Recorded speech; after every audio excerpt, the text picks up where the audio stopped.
Hello बच्चों, physics की online classes में आपका बहुत बहुत स्वागत है। जैसा हम जानते हैं कि हमारे सेकंड चैप्टर के न्यूमेरिकल चल रहे थे।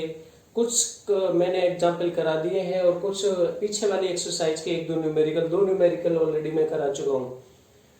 और हमारा तीसरा जो न्यूमेरिकल है, देखिए वो आपके सामने लिखा हुआ है बोर्ड पर। थोड़ी सी छोटी सी एक बात मैं बताऊं, पहले भी बता चुका हूँ। देखिए फिजिक्स को सीखने के लिए हमें न्यूमेरिकल करना बहुत जरूरी है।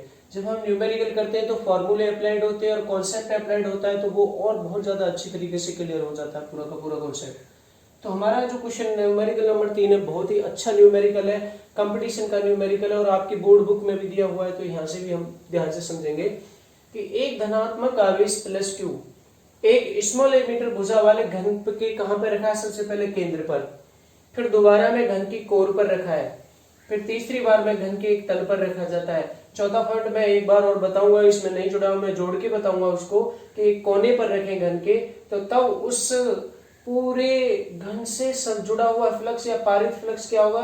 संबद्ध का मतलब होता है या तो उससे निकलने वाला या प्रवेश करने वाला।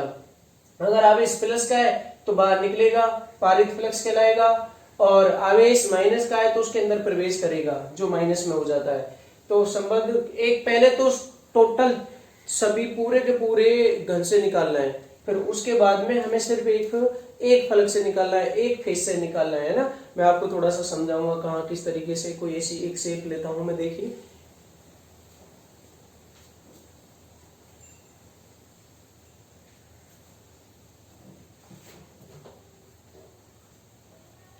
मान के चलते हैं ये घन घनाभ जैसा है, लेकिन इसको हम अपन घन माने तो इसके कितने फलक होते हैं? 6। 1 2 3 4 5 6। ये घनाभ जैसा दिख रहा है आपको, लेकिन हम घन मान के चलेंगे दिमाग में। एक बार तो आवेश इसके भीतर बिल्कुल केंद्र पे रखा है, एक बार इसका आवेश जो रखा है ना, एक कोर कितनी होती है? 12। 1 2 3 4 5 6 7 8 9 10 11 12। तो किसी एक कोर पर, किसी भी एक कोर पर, मैं डायग्राम भी बनाऊंगा, बढ़िया तरीके से समझाऊंगा। एक वो कोर पर रखा है, एक बार तीसरी बार में कहा रखा है? फलक पर। फलक का मतलब किसी भी एक फेस पर रखा है, एक किसी एक फलक पर, चाहे इस पर चाहे इस पर चाहे इस पर चाहे इस पर, किसी पर भी रखा है। ये ध्यान से सुन लेना, ठीक है ना बेटा? तो अच्छी तरीके से इस चीज को समझनी है। और लास्ट एक जो पॉइंट बताऊंगा, तो मैं किसी को एक कॉर्नर पर रखा हुआ मानूंगा, किसी एक कोने पर। कितने कोने होते हैं? 8। 1 2 3 4 5 6 7 8। तो हमारी घन की कितनी भुजाएं? भुजाएं का मतलब कोर होती हैं 12। कितने फलक होते हैं? 6। कितने कॉर्नर होते हैं? कोने 8। जैसे एक रूम की बात करें तो रूम की बात कर समझ के देख लीजिए। हमें विद्युत फ्लक्स निकालना है, और विद्युत फ्लक्स किसकी हेल्प से निकालना है? गॉस के नियम के हेल्प से।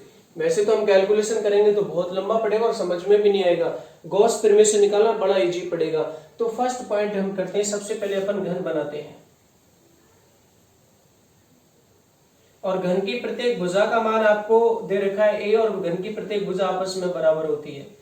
ये है हमारा घन, ठीक है बेटा? इस तरीके से ये घन हो गया। घन की प्रत्येक भुजा a है, प्रत्येक भुजा a जितनी भी है इसकी, सही है। इसके बिल्कुल बीच में ठीक भीतर केंद्र पे रखा है सबसे पहले विद्युत फ्लक्स, है ना? तो इसके अंदर विद्युत फ्लक्स रखा है, तो बंद हो गया पृष्ठ के अंदर, किसी क्लोज पृष्ठ के अंदर बंद हो गया। तो हमारा गॉस नियम क्या कहता है? कि गॉस नियम ये कहता है कि किसी बंद पृष्ठ के अंदर कोई अंदर आवेश रखा हो तो उससे निकलने वाला विद्युत फ्लक्स क्या होता है? इसे गॉस के नियम से, इसके अंदर रखा है बिल्कुल, ये केंद्र ऊपर, ये क्यू यहां रखा है अंदर, प्लस क्यू। गॉस के नियम से बंद पृष्ठ से पारित विद्युत फ्लक्स कितना होगा अपना?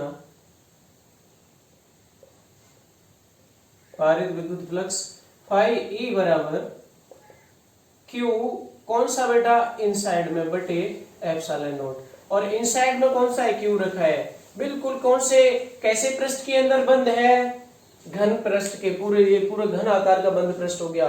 एक बात मेरी बात ध्यान से सुनने होगी सभी बेटा, कि एक चीज मैंने आपको बताई थी कि किसी भी बंद आकृति से निकलने वाला जो विद्युत फ्लक्स है ना तो वो आकार पर निर्भर करता है ना आकृति।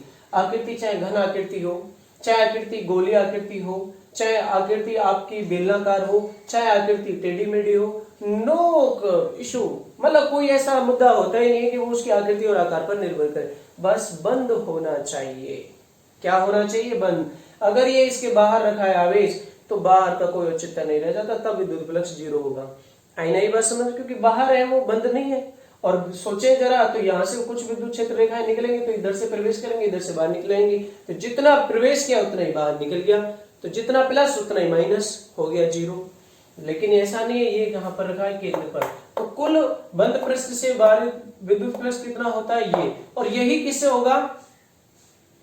कुल पृष्ठ है ना, कुल घन से, संपूर्ण घन से, संपूर्ण घन से।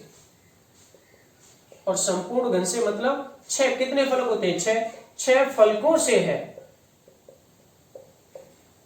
विद्युत फ्लक्स, यही है अपना। कितना होगा? बराबर Q/ε0। ये 6 से 6 से निकला हुआ है। ये हमारे इसमें 2 पॉइंट पूछे, एक तो घन से, फिर किसी एक फलक से। तो यार एक फलक से हम कैसे निकाले? ये जो निकला है हमारा 6 फलकों से निकला है, और सभी फलक आपस में बराबर है, 6 से बराबर बराबर करके निकलेगा। और 6 से निकला कितना? इतना।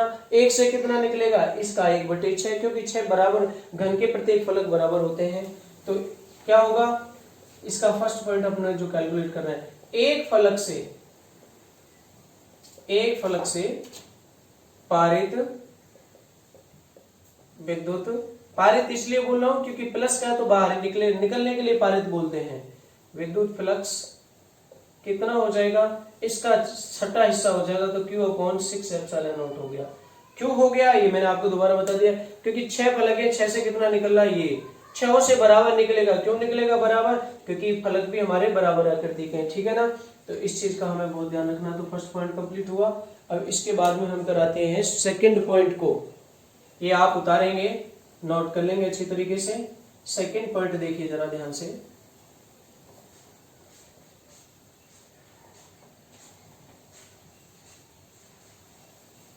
देखिए सेकंड सॉल्यूशन क्या कह रहा है कि एक कोर यानी कि एक साइड पे रखा है, घन खींचना है हमें। घन की प्रत्येक भुजा बराबर की होती है, और एक भुजा का जो मान दे रखा है स्मॉल a दे रखा है। ये चीजें हमें दिमाग में रखनी है। ओके, देखिए अब ये किस तरीके से निकले, लगाना गॉस का नियम ही है, और गॉस के नियम से साधारण सरल रूप से निकल सकता है। बाकी और तो हम प्रॉब्लम में पड़ जाएंगे, बहुत लंबी कैलकुलेशन बैठेगी। इस बार कोर पे रखा है, किसी एक कोर पर मान ली, जैसे ये यहां रखा है ना। अब भाई कोर पे रखा है तो सारे घन से कितना निकलेगा और किसी एक फलक से कितना निकलेगा, तो पहले तो हमें समझना ही है इसको। जब एक चीज बताओ कि जब हम इसको विद्युत फ्लक्स निकालने के लिए गॉस का नियम अप्लाइड करेंगे तो ये पूरी तरीके से इसको बंद होना चाहिए। कैसा होना चाहिए? आकृति के अंदर होना चाहिए। लेकिन ये अब बंद नहीं है, ये तो ओपनली में आ गया। कैसे? जैसे यहां आ गया, ये इस जगह रखा है, तो ये तो इधर से तो घिरा हुआ है, लेकिन इसको मेरे को पूरी तरीके से बंद करना है। और बंद का मतलब बंद पृष्ठ होगा, बंद पृष्ठ के अंदर आएगा जब तो मैं निकाल सकता हूं। इसको मुझे इमेजिन करना पड़ेगा। और एक ऐसे पृष्ठ की कल्पना कीजिए ना, तो बिल्कुल बीचों बीच में आ जाए, सममित हो चारों तरफ, है ना। हालांकि आकृति पे डिपेंड नहीं करना, लेकिन हमें तो सोचना ऐसी आकृति जो सममित हो, जिसे हमारा घन है। तो मैं क्या करूं इसको बंद करने के लिए, ये देखिए यहां पे रखा है बिंदु आवेश, जरा ध्यान से सुनना, इस जगह। तो मैं ऐसी ही बुक घन इसके पास में रख दिया, हो गया। इन दोनों के बिल्कुल बीच में आ गया। एक ऊपर रख दिया इसके, और एक इसके साइड में रख दिया। इन चारों के बिल्कुल बीच में हो गया आवेश। जस्ट काल्पनिक रूप से देखिए कि मैं इसके एक पास में यहां रखता हूं घन, और इसके एक ऊपर रखता हूं, फिर इसके ऊपर रखता हूं, तो चारों के बिल्कुल बीच में आ गया। और बीचा बीच होने का मतलब क्या है कि ये चारों से घिर गया, और घिरने का मतलब क्या? बंद हो गया। और जब बंद हो गया तो बंद पृष्ठ के लिए तो मैं गॉस का नियम अप्लाइड कर सकता हूं। ये इस चीज का ध्यान रखना। ओके, तो हम देखो क्या करेंगे कि जब आवेश Q घन की किसी एक कोर पर रखा हो, कोर मतलब साइड, भुजा पर रखा हो। ओके, तो हम उसे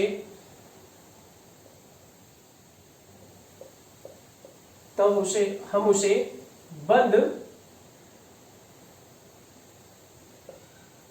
पृष्ठ के लिए, तो हम उसे क्लोज करने के लिए, बंद पृष्ठ के अंदर लाने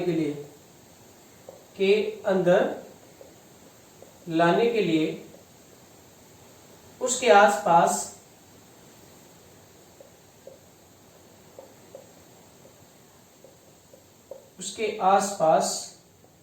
अन्य 3 ऐसे ही घनों की कल्पना करें। अपने दिमाग में ही घनों की कल्पना करें, दिमाग के अंदर ये चीजें समझनी पड़ेंगी। ओके, जैसे अभी मैंने बताया एक कोर पे रखा है, तो एक तो है इसका, एक इसके पास में रख दिया यूं, तो यहाँ पे आ गया बीच में, एक यहाँ रख दीजिए और एक यहाँ रख दीजिए, चारों के बीच में आ गया। तभी ये बंद आकृति बन पाएगी, जब भी हम गॉस का नियम लग पाएंगे। अगर कोर के लिए ऐसे इमेजिन ना करें, बंद पृष्ठ ना माने, तो लग ही नहीं सकता, क्योंकि गॉस का नियम तो लगता ही बंद पृष्ठ के लिए बेटा, है ना। कल्पना करें, तो ये आवेश क्यू, मैंने पूरी थ्योरी लिखी है ताकि आप कभी भूलो नहीं, कंपटीशन के लिए भी चीज हो जाएगी। तो ये आवेश क्यू चारों घनों के मध्य में होगा। ठीक है, अब चारों घनों से फ्लक्स कितना होगा, सेपारित फ्लक्स, विद्युत फ्लक्स कितना होगा बाबू, तो देखिए बेटा कितना होगा। देखिए चारों के अंदर आवेश अभी भी क्यू ही है, और चारों के अंदर बंद आवेश कितना है, क्यू, और ये क्या हो गया, एप्सिलॉन नॉट। बट हमसे क्वेश्चन में पूछा है सिर्फ आपको घन के एक घन से निकालना है। 4 घन से कितना है, इतना, चारों बराबर आकृति के लिए, तो एक से कितना निकला, 1/4, चारों से कितना निकला, ये। अब चारों बराबर आकृति के घन कल्पना की है हमने, तो चारों से तो इतना निकल रहा है और चारों से निकल रहा है बराबर बराबर, चारों का जुड़ करके ये आ रहा है, तो जुड़ करके ये आ रहा है, तो किसी एक से कितना निकलेगा, इसका 1/4। अतः एक घन से पारित फ्लक्स या संबद्ध फ्लक्स बराबर Q/4 एप्सिलॉन नॉट, क्योंकि चारों का जुड़ करके ये आया, चारों बराबर आकृति के हैं, तो चारों से बराबर बराबर निकलेगा, और वो बराबर बराबर जुड़ करके ये इतना आया। आप जोड़ दीजिए, चारों से एक से इतना निकला है, दूसरे से भी इतना निकलेगा, तीसरे से भी इतना निकलेगा, तो करके देख लें कि पहले से भी इतना, प्लस दूसरे से भी इतना, प्लस तीसरे से भी इतना, और प्लस चौथे से भी इतना। चारों को जोड़ोगे तो इनका लेस से कितना आ गया, 4 एप्सिलॉन नॉट, ये कितना हो गया, 4Q, ऊपर वाले जुड़ जाएंगे, 4 से 4 कैंसिल, तो चारों से आ गया ना, आगे जुड़ के, तो एक से कितना हुआ, Q/4 एप्सिलॉन नॉट। ये भी पॉइंट आपके समझ में आ गया। लेकिन इसी में ये और पूछा है कि भाई किसी एक फलक से कैसे निकलेगा, है ना। तो इससे निकलने वाली विद्युत क्षेत्र रेखाएं ऐसी हैं। तो देखिए एक ट्रिक बता देता हूं, जो फलक इस साइड से जुड़े हुए हैं उनसे तो निकलेगा नहीं। क्यों नहीं निकलेगा भाई, क्योंकि इससे निकलने वाली विद्युत क्षेत्र रेखाएं ऐसे यूं जाएंगी, इसमें प्रवेश तो करेंगे नहीं, इसमें भी नहीं करेंगे, बाकी और 4 से निकलेगा वो।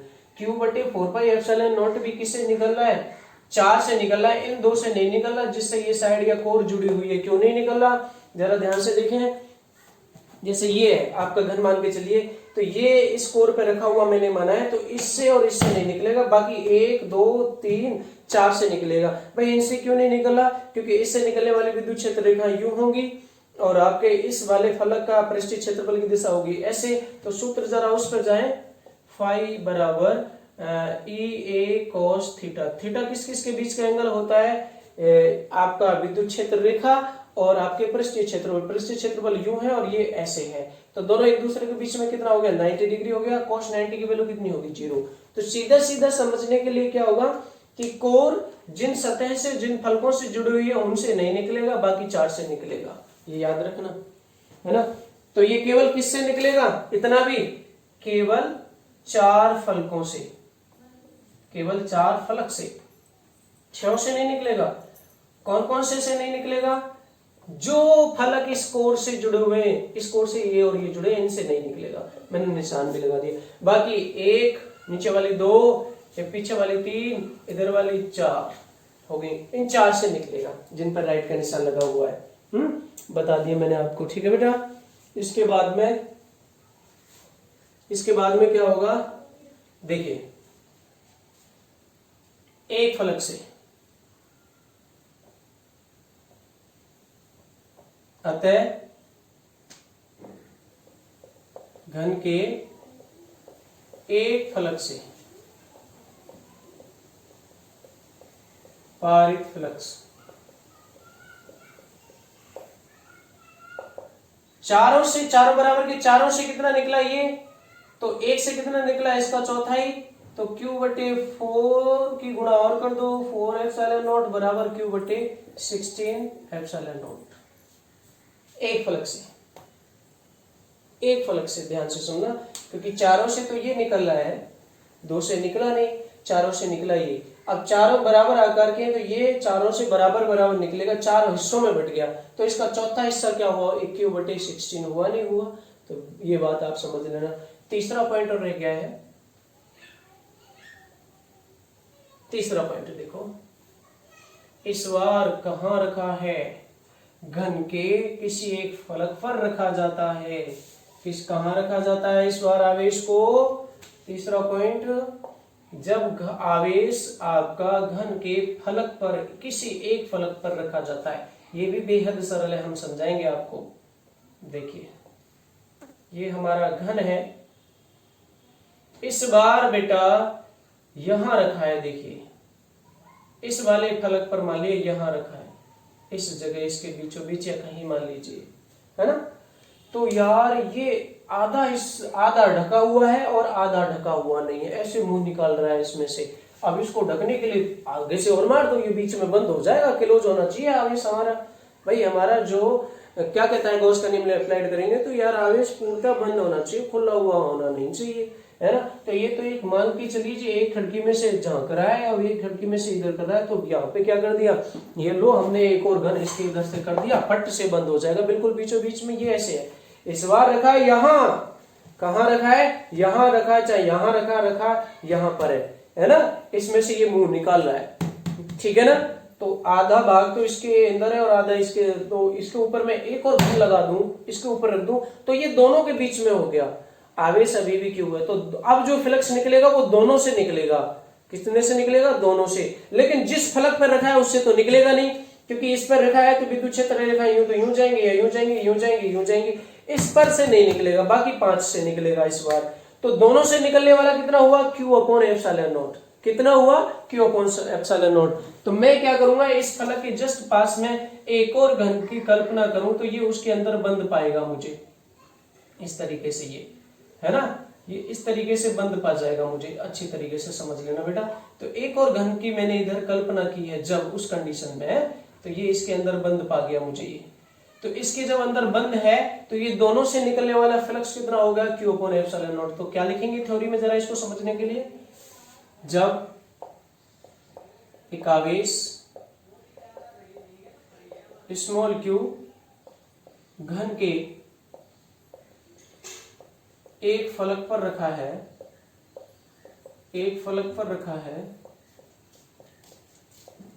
ना, तो उसे बंद करने के लिए, उसे अंदर लाने के लिए, उसे बंद करने के लिए उसके पास, इधर मत कर देना, इधर ही तो लाएंगे जब ही तो बंद होगा। बंद करने के लिए एक और घन की कल्पना करते हैं। बिल्कुल सही बात है भाई। अब वो बंद हो गया, जब हम गॉस का नियम लगा लेंगे। कल्पना करते हैं। अब क्या हुआ? दोनों घनों से पारित फ्लक्स बराबर क्यू अपॉन एप्सिलॉन नॉट। लेकिन हमसे तो एक से पूछा है, इसलिए एक घन से फ्लक्स कितना हुआ, पारित फ्लक्स भाई दोनों से कितना है, क्यू अपॉन एप्सिलॉन नॉट, और दोनों बराबर आकर के तो दोनों से आधा आधा निकला, आधा इससे और आधा इससे, तो एक से कितना निकला, इसका आधा, क्यू अपॉन 2 एप्सिलॉन नॉट। अब बात आती है कि एक घन के किसी एक फलक से, किसी एक फलक से, अब ये जो निकल रहा है ना एक घन से, ये कितने फलकों से, 5 फलकों से, 5 फलकों से क्यों है, जरा दोबारा समझ लो कि जिस फलक पर रखा है उससे नहीं निकलेगा, उस पर तो रखा है यार, और जिस पर रखा है इसके बिल्कुल बाहरी सतह पर हो गया, तो बाकी इन 5 से निकलेगा, इससे तो निकलेगा नहीं। एक, ये पीछे वाली होगी, ये सामने वाली होगी, ये ऊपर वाली होगी 2, ठीक है, ये पीछे वाली ये 2 3 और ये 4, एक और कौन सी बची भाई, नजरअंदाज क्या हुई, 1 हो गई, 2 हो गए, 3 हो गए, ओके, या मुझे नजर नहीं आ रहा, इसके पीछे वाला हो गया 1, इसके आगे वाला हो गया 2, इसके ये इधर वाला हो गया 3, नीचे वाला हो गया 4, और मतलब 5 हो गए यार, क्या हो गया, ये तो इससे तो निकलेगा नहीं, एक इसके पीछे वाला, जरा ध्यान से देखिए, ये हमारा इस इधर रखा है तो इनसे निकलेगा, इससे तो निकलेगा नहीं, 1 2 3 4 नीचे 5, 1 2 3 4 5 हो गया काम, ठीक है बेटा, इस तरीके से। तो किसी एक फलक से अब 5 से बराबर बराबर निकल रहा है, तो एक से कितना निकला, 5वां हिस्सा फलक से पारित फ्लक्स कितना हो जाएगा,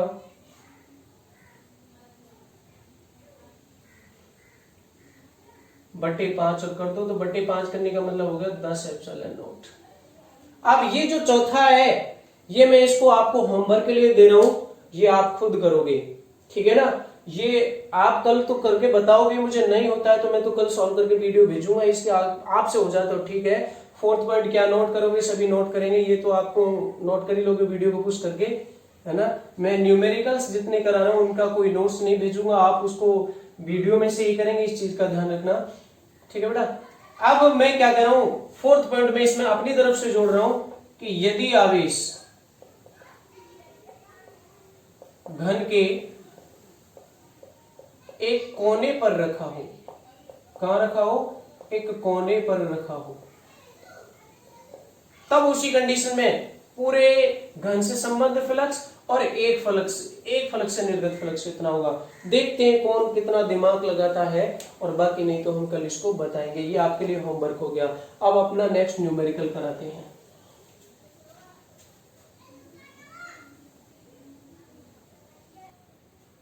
देखिए बेटा, हमारा न्यूमेरिकल नंबर 3 काफी लेंथी था, तो देखिए कल मैंने एक एग्जाम्पल कराया था 15 या 16, उसमें मैंने लिखा था कि किसी गोले का व्यास 10 सेंटीमीटर है या 20 सेंटीमीटर है, तो मैंने उसको डायरेक्ट त्रिज्या में लिख दिया था, तो उस बात की आप टेंशन नहीं करें। डिजिट तो चेंज हो सकता है लेकिन मेथड आपको पता होना चाहिए, ठीक है ना। न्यूमेरिकल नंबर 4 आपके सामने लिखा हुआ है, और ऐसा मैंने एक एग्जाम्पल भी करा दिया है, तो इसका सॉल्यूशन करने से पहले आपको मैंने बता रखा है कि न्यूमेरिकल को ढंग से समझिए।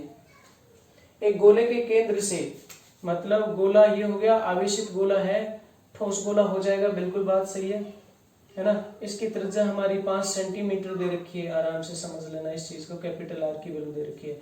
आवेशित गोला है, ये मैं आपको बस डायग्राम समझाने के लिए ड्रॉ कर रहा हूं, बाकी आपको ड्रॉ नहीं करना है ना। तो अब ये कह रहा है गोले के केंद्र से 20 सेंटीमीटर की दूरी पर, कितनी दूरी पर, 20 सेंटीमीटर की दूरी पर विद्युत क्षेत्र की तीव्रता कितनी दे रखी है हमारे पास में, ये दे रखी है अपने को 10 वोल्ट प्रति मीटर। या तो वोल्ट प्रति मीटर लिख दीजिए, या फिर आप न्यूटन प्रति कूलम कर दीजिए। वोल्ट प्रति मीटर अब तीसरे चैप्टर में आ जाएगा, टेंशन मत करिए आप ज्यादा, है ना। अब ये कह रहा है कि गोले के केंद्र से 8 सेंटीमीटर दूर, तो 8 सेंटीमीटर तो भाई बाहर ही हुआ, तो बाहर विद्युत क्षेत्र पूछा है हमसे इस तरीके से। ये आवेशित है ना, ये आवेशित है आपका गोला, इस पर आवेश है। जब इसमें बात ये कर रहा है चालक को चालक की बात नहीं करें तो ठोस गोला है तो ठोस तो है, चालक है तो सारा पृष्ठ आवेश, सारा आवेश कहाँ जाएगा पृष्ठ पर। बहुत सरल सी कहानी है। चूंकि गोले के, अब देखिए विद्युत क्षेत्र भी हमसे बाहर ही पूछा है, चूंकि गोले के केंद्र से आर दूरी पर विद्युत क्षेत्र का सूत्र आपको बता रखा है। विद्युत क्षेत्र E बराबर के की वैल्यू बोले तो चलो के लिख लीजिए 1/4πε0 होती है, निर्वात के लिए मैं के लिख रहा हूं, k q upon small r square, और कैपिटल क्यू क्या है, गोले पर आवेश, गोले पर आवेश। ठीक है बेटा, इसलिए 20 सेंटीमीटर की दूरी पर विद्युत क्षेत्र कितना हो गया आपको देखिए E 20 मैं इसलिए लिख रहा हूं कि दूरी हमारी कितनी है, R बराबर 20 सेंटीमीटर दूरी पर विद्युत क्षेत्र अपने को कितना दिया है, बराबर 10 वोल्ट प्रति मीटर। तो हम किस सूत्र से निकालेंगे, इससे E बराबर के क्यू बटे आर स्क्वायर, और आर की बात करें तो 20 सेंटीमीटर का स्क्वायर होगा। मैं यहाँ बदल क्यों नहीं रहा हूं, मैं क्योंकि अनुपात करूंगा तो सेंटीमीटर को मीटर में बदलूंगा तब भी कट जाएगा अनुपात में। तो देखिए जरा कैसे, E की वैल्यू कितनी दे रखी है मुझे, 20 सेंटीमीटर दूरी पर 10 वोल्ट प्रति कूलाम, सॉरी 10 वोल्ट प्रति मीटर, तो ये के क्यू अपॉन 20 सेंटीमीटर स्क्वायर ये हो जाएगा, और ये हो जाएगी समीकरण नंबर 2। 8 सेंटीमीटर की दूरी पर विद्युत क्षेत्र क्या मान लें हम, माना 8 सेंटीमीटर की दूरी पर विद्युत क्षेत्र मैंने कितना माना बेटा, विद्युत क्षेत्र कैपिटल ई है।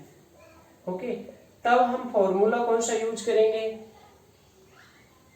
E बराबर के क्यू, आवेश तो वही रहेगा, आवेश गोले पर जो है वो तो वही रहेगा, बस दूरी बदलती जा रही है, बटे आर स्क्वायर से हमें E का मान ज्ञात करना है। तो E बराबर के क्यू बटे बेटा कितनी सेंटीमीटर की दूरी पर, 8 सेंटीमीटर, ये अपन स्क्वायर कर लेंगे बेटा। 1/4πε0 की जगह मैंने डायरेक्ट के रख रखा है, ध्यान रखना है ना, उपचुप नहीं होनी चाहिए बात दिमाग में। अब समीकरण फर्स्ट और सेकंड की हेल्प से मुझे ई का मान निकालना है, तो मैं क्या करूंगा, समीकरण सेकंड में समीकरण फर्स्ट का डिवाइड करूंगा, समीकरण सेकंड में फर्स्ट का भाग देने पर कीजिए जरा इसको ध्यान से बेटा। तो लेफ्ट का तो लेफ्ट से हो जाएगा, ई बटे नीचे क्या है 10 वोल्ट प्रति मीटर, बराबर ये क्या है के क्यू बटे 8 सेंटीमीटर का स्क्वायर हो जाएगा। ओके, नीचे कौन सा आएगा, ये वाला आ रहा है समीकरण फर्स्ट का, तो के क्यू बटे 20 सेंटीमीटर का होल स्क्वायर हो जाएगा। देखिए के क्यू से तो के क्यू खत्म हो जाएगा, सेंटीमीटर स्क्वायर से ये सेंटीमीटर स्क्वायर कट ही जाएगा, और बाकी क्या बचा, ई बटे 10 वोल्ट प्रति मीटर, इधर तो कोई मात्रक बचेगा नहीं, ये 20 कहाँ पहुंचने वाला है ऊपर, और 8 कहाँ जाएगा नीचे, और 20 का डायरेक्ट स्क्वायर भी हो रहा है तो स्क्वायर कर दीजिए, 400 सेंटीमीटर स्क्वायर आएगा, और इधर भी सेंटीमीटर स्क्वायर आएगा, वो तो कैंसिल हो जाएगा, तो 400 बटे 64 आ जाएगा, है ना। अब बस ये सॉल्व करना है मुझे, और कुछ नहीं है, इधर वाला मैं रफ कर रहा हूं, देखिए किस तरीके से। तो क्या हो गया बेटा, या E बराबर इसको नीचे ये बट्टे में इधर ले जाना है मुझे, क्योंकि मुझे 3 का मान निकालना है, तो ये हो जाएगा 400 बटे 64 गुणा 10।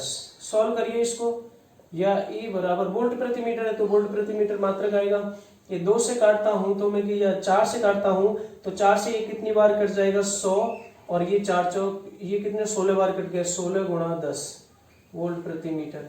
या E बराबर फिर काट दीजिए इसको, 4 से काट दीजिए, ये 25 बार कटेगा, और ये कितनी बार 4 बार कटेगा, ये हो गया 10 वोल्ट प्रति मीटर।